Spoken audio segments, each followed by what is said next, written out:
হস্তক্ষেপ করা হয়েছে। কেউ বলতে পারবে না যে মিডিয়া, মানে আমি মনে করি যে স্বাধীনতার পরে গত 2টা মাস ছিল গোল্ডেন পিরিয়ড, কিন্তু কথা হচ্ছে যে এটা কিন্তু আমাকে ধরে রাখতে হবে।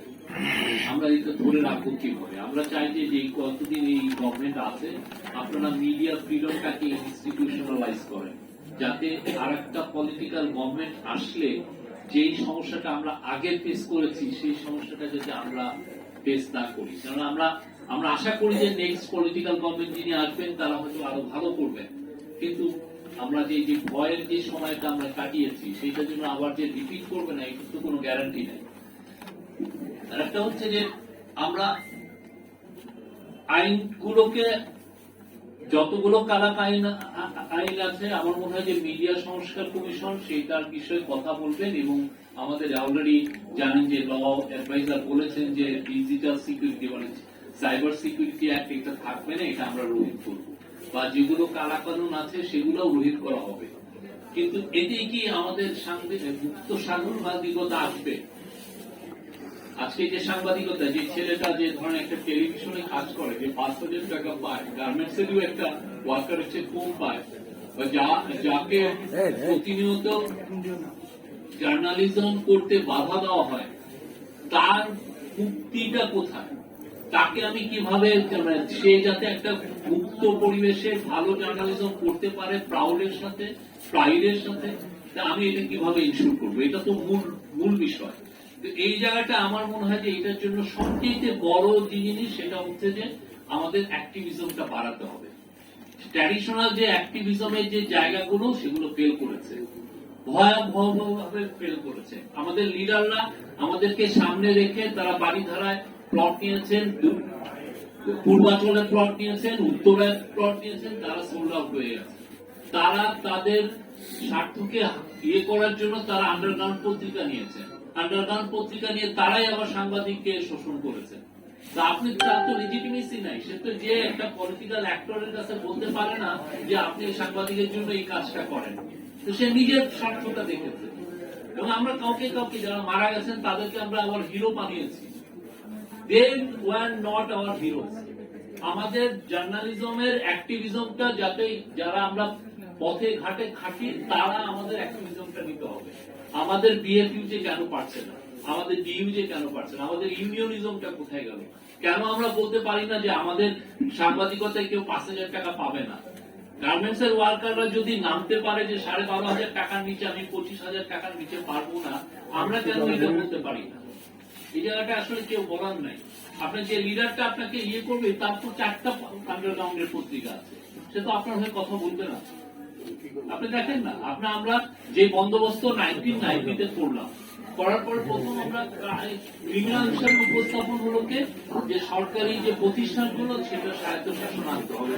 আসাদুল্লাহ কমিশন করা হলো, বিটিভি এবং বিএসএস বা দৈনিক বাংলা যে ট্রাস্ট অন্তর্ভুক্ত যে পত্রিকা সেগুলো ডিরেগুলেট করা হলো। করার পরে কিছুটা, সব না, করার পরে যেটা হয়েছে যে আমরা ভাবছি যে আমরা যদি স্বাধীন হয়ে গেল, সেটা তো হয়নি। আমরা যেটা হয়েছে যে আমাদের সাংবাদিকতা 2টা ভাগ হয়ে গেছে এবং একটা ক্লায়েন্টেলিজম সৃষ্টি হচ্ছে। এই গভর্নমেন্ট আসলে আমি তার ক্লায়েন্ট, ওই গভর্নমেন্ট আসলে ওই তার ক্লায়েন্ট। ইভেনচুয়ালি জার্নালিজম হয় না, আমরা দোষক নীতি করেছি, আমাদের সবাই করেছে। ফলে যেটা হয়েছে যে উপরে যারা আছেন তারা দেওয়ার পাশের ফ্লোরে আছে ফ্যাবুলাস অ্যামাউন্ট অফ মানি। তো যেই ছেলেটা আজকে যে জার্নালিজম থেকে আসছে সে তো সেভাবে তার বেনিফিট হয় নাই। তাকে তার যেগুলো প্রতিষ্ঠান তাকে তার রাইটটাকে প্রোটেক্ট করার কথা, তারা পদে পদে তাকে বঞ্চিত করেছে, পদে পদে। আপনি ডিউজের হিস্ট্রি দেখেন, গত 6টা মেজর কাজ আমরা করেছি। আমাদের কথা, আমরা যখন সাগররুনি মারা গেল, কিল্ড হলো, মারা হলো, আমরা তখন ওই জোর ভয়েস করে আমরা তার গভর্নমেন্টের কাছে যেতে পারি না, এই যে মৃত্যুটা কেন। আমরা খুব দায় সারা বছর কিছু কাজ করি এবং আমরা জানি যে এটা আমার অন্তত আমি যে বলতে পারি, আমি সাংবাদিকদের কাছে বলতে পারি যে না আমি এটা করেছি। আদৌ কি এতে আমার অ্যাক্টিভিজমটা হয়েছে? আমরা কি সেইভাবে সোচ্চার গলায় বলতে পেরেছি? আমরা কি একদিনের জন্য সমস্ত প্রতিষ্ঠানকে বন্ধ করে দিতে পেরেছি যে না আজকে থেকে কোনো জার্নালিজম কোনো কিছু লেখা হবে না, আজকে থেকে বন্ধ, আমার কোনো ভাই যাতে 5,000 টাকা বেতন না পায়? বা এই মডেলের আমি সুবিধা আছে। আমরা তো সত্যিকার অর্থে আপনারা ভাবছেন যে আমার সমস্যাটা আইনে, সব জায়গায় সমস্যা, আইনেও যেমন সমস্যা, আমাদের অ্যাক্টিভিজমের জায়গাটা বন্ধ হওয়া যায় এটাও একটা সমস্যা। এই জায়গাটা আমরা তো কাজ করি নাই, আমাদের একদম সিরিজ আকারে আমাদের লিডাররা আমাদেরকে চিট করেছে। আপনি দেখেন কে আপনি যাকে আপনি ধরবেন তার মধ্যেই শস্যের মধ্যে ভুল।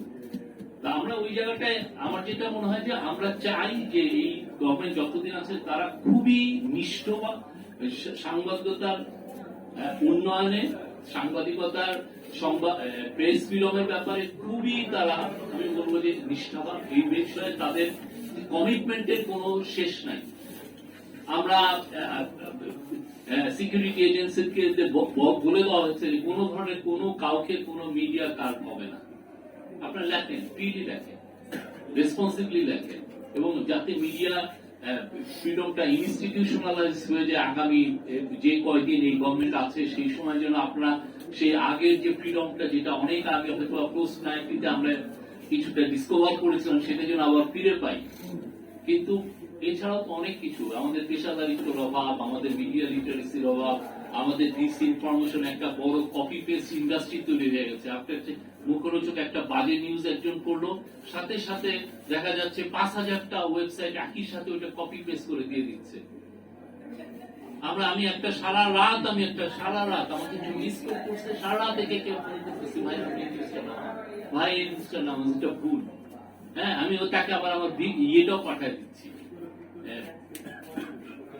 আমার কোডটা যেটা অডিও রেকর্ড সেটা আমি তো পাঠিয়ে দিচ্ছি যে দেখেন দিস ইজ দা, আমার এটা আমি এটা বলছি, আপনি যেটা কোড করতেছেন সেটা ঠিক। সারাটা রাত এই যে একটা ভয়াবহ রকম এটা কপি পেস্ট ইন্ডাস্ট্রি কেন হচ্ছে? বিকজ আমার কপিরাইট ইনফ্রিঞ্জমেন্টটা খুব ইজি। কপিরাইট আপনি একটা ভালো প্রোডাক্ট করলেন, কন্টেন্ট করলেন, আরেকজনের পক্ষে এটা ইজিলি সে কপি করে দিয়ে দিচ্ছে। এটা তো মিডিয়া ফ্রিডম না। আমি মনে করি আমাদের অ্যাক্টিভিজমের জায়গাটা বাড়াতে হবে খুব। আমরা যারা ইয়াং, যারা আমি আমার বয়স 55, যারা আপনারা নতুন জার্নালিজম করছেন, আপনারা এই বিয়ন্ড বিএফইউজে, বিয়ন্ড ডিইউজে, বিয়ন্ড যেগুলো আমরা ক্লাব করেছি বা বিট জার্নালিজম করেছি, তার বাইরে যে আপনার রাইটটা কিভাবে প্রোটেক্ট করতে হয় সেই জায়গাটা নিয়ে আপনারাই ভাবতে হবে। এই জায়গাটা বলিষ্ঠ কণ্ঠস্বর যাতে আসে নতুন। আর বিগ মানির ব্যাপারে বলেছেন, সত্যিকার অর্থে যে কোন সিস্টেম বিগ মানিকে আপনি আটকাতে পারবেন না, সেটা হয় না। আপনি বিগ মানি তারা তারা নিউজ পেপার দিবে, তারা টিভি দিবে, আমাদের যেটা হচ্ছে তাকে নিয়মে বেঁধে ফেলা। সেই জন্য এই ইয়েকে, এই তার পাওয়ারটাকে সে যথেচ্ছ ব্যবহার করা, তার যাতে কোনো ধরনের কোনো ইয়ে হয় না। পৃথিবীতে বড় বড় মিডিয়া প্রচুর আছে, বড় বড় ইনভেস্টমেন্ট নিয়ে, $1 বিলিয়ন ইনভেস্টমেন্ট নিয়ে প্রচুর মিডিয়া আসতেছে, কিন্তু আপনাকে এটাকে আপনার পাইপ দিতে হবে, তাকে নিয়মে বেঁধে ফেলা। আপনি ক্যাপিটালিস্টিক সোসাইটিতে আপনি মানা করতে পারবেন না যে তুমি টেলিভিশন স্টেশন দিতে পারবা না বা তুমি রেডিও দিতে পারবা না, একটা হাউস যে টিভি দিচ্ছে সে নিউজ পেপার দিতে পারবে না, এটা হয় না।